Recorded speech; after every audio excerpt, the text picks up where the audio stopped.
Here's Hillary Clinton criticizing Bernie Sanders that one of the giveaways that Sanders has in his campaign is a non-starter because you can't afford it and it won't work. The numbers don't add up.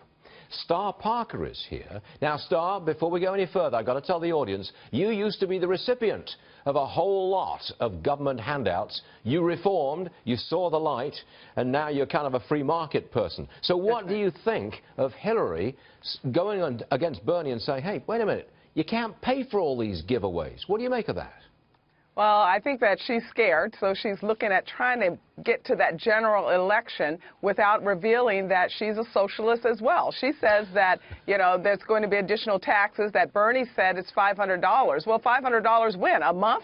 I mean, Obamacare is a disaster, but yet Hillary Clinton supports it. She's having real trouble because she has not read what Margaret Thatcher said, that sooner or later you run out of other people's money. She wants to expand government the same way that Bernie Sanders does. She just doesn't want anyone to know it yet. What made you see the light?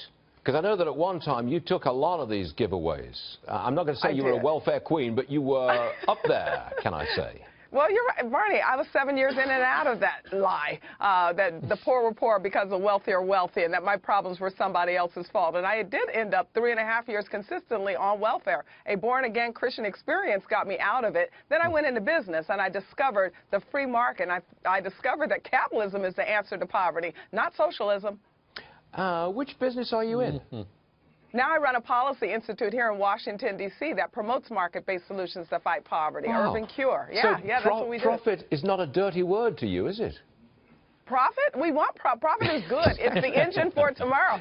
You know, Steve Forbes did a book on profit and how we utilize profit to create those jobs in America that everyone so desperately needs. So I think that we should take another look and make strong case for capitalism during the midst of these Democrats that are promising more handouts. You do run out of other people's money. Republicans are not for the wealthy. They are just for people that want to be wealthy. But it is interesting that we've reached the point, maybe after 7 years of President Obama, we have reached the point where the Democrats stand for free stuff. More free stuff from one, a little bit less, but still free stuff from another. And don't worry about paying for it because we'll just tax the rich. We've come an awfully long way since just the heyday of capitalism just a few years ago. That's right.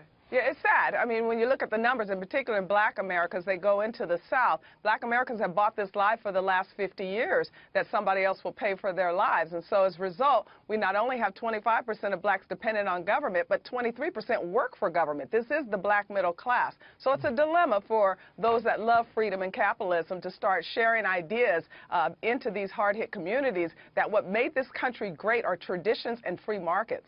Well said. Star Parker, you can come anytime you like. We like to hear that stuff. We really do.